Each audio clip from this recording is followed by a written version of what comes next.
The history of Brigantine, New Jersey, a barrier island shaped by wind, water, and time.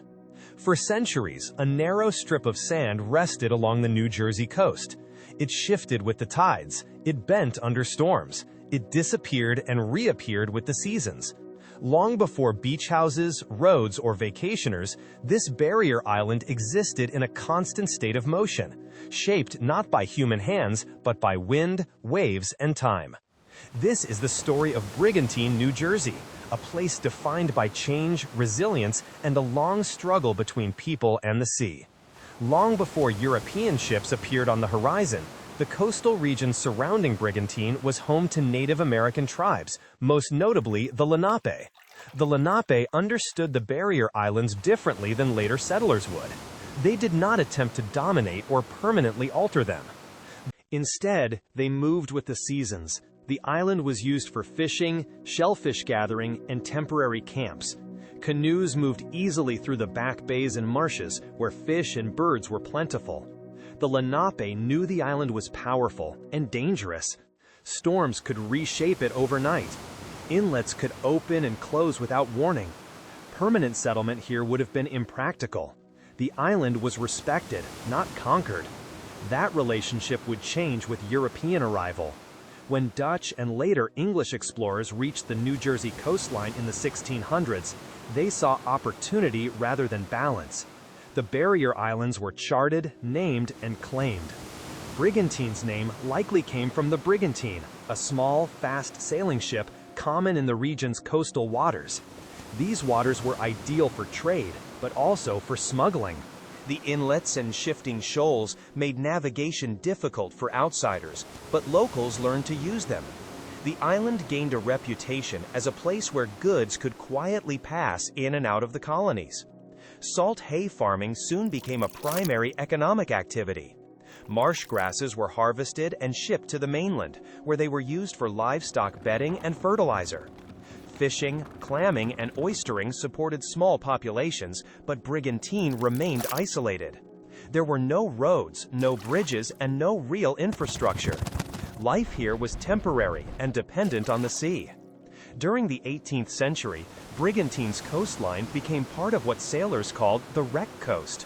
Storms pushed ships onto sandbars and shoals. Some wrecks were accidental, others were unavoidable. Local stories, passed down through generations, tell of salvaging and sometimes outright plundering of shipwrecked vessels.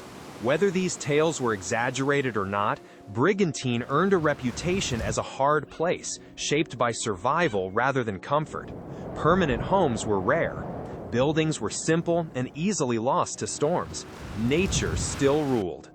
As the young United States expanded in the 19th century, interest in the Jersey Shore began to change. Railroads brought city dwellers closer to the coast. Doctors promoted sea air as healthy and restorative. Leisure time increased for the growing middle class. The barrier islands, once seen as dangerous and remote, became desirable. Developers turned their attention to Brigantine. In the late 1800s, plans were drawn to transform the island into a seaside resort. Streets were mapped in grids, even though the sand beneath them was never still. In 1890, Brigantine officially became a borough.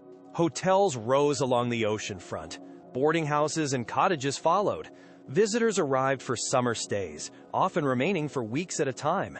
The island's image shifted, from rugged and isolated to refined and restorative.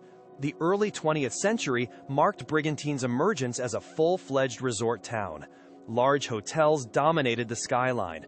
Verandas overlooked the ocean. Beach culture flourished. Unlike more crowded shore towns, Brigantine cultivated a quieter reputation. It attracted families and visitors seeking space, calm, and open beaches. Fishing remained important, but tourism now drove the economy. Still, progress came at a cost. Dunes were flattened to improve ocean views. Marshland was filled. Development pushed closer and closer to the shoreline.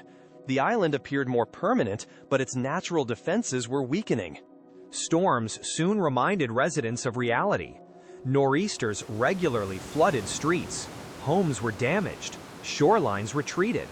The most dramatic reminder came in March of 1962, when a powerful Ash Wednesday storm battered the East Coast for days. Brigantine was hit hard. Water flooded neighborhoods. Entire sections of beach vanished. Roads were destroyed. Homes were left uninhabitable. The storm permanently reshaped the island. It forced Brigantine to confront a truth long ignored. Barrier islands are temporary by nature. In the decades following the storm, Brigantine entered a new phase. Rather than simply rebuilding, the community began to rethink its relationship with the land. Beach replenishment projects became routine. Sand was pumped onto eroded beaches. Dunes were rebuilt and protected. Environmental awareness grew. Large sections of the island's northern end were preserved rather than developed. These lands eventually became part of the Edwin B. Forsyth National Wildlife Refuge. Birds returned. Wetlands stabilized. A balance began to emerge. Brigantine chose preservation where other towns chose expansion. By the late 20th century, Brigantine transformed once again. What had once been a seasonal resort increasingly became a year-round community. Families settled permanently. Schools expanded. Local businesses replaced seasonal attractions. Fishing, boating, and beach life remained central, but conservation became equally important. Residents learned that survival on a barrier island meant compromise. In the modern era, Brigantine faces challenges familiar to coastal communities everywhere. Rising sea levels threaten infrastructure. Storms grow stronger and more unpredictable. Erosion remains constant. Yet, Brigantine endures. Dunes are protected. Wildlife is respected. Development is cautious. The island's long history, shaped by centuries of change, informs every decision made today. Brigantine's story is not one of conquering nature. It is a story of learning from it. A reminder that barrier islands are living landscapes, never fixed, never guaranteed. From Native American fishermen to colonial sailors, from salt hay farmers to resort visitors, from shipwreck coast to modern coastal community, Brigantine has adapted. And as long as tides rise, winds shift, and storms reshape the shore, its story will continue, written in sand, water, and resilience. Is stranger than you think. From forgotten battles to bizarre inventions, we uncover the stories that make you say, "What the history?"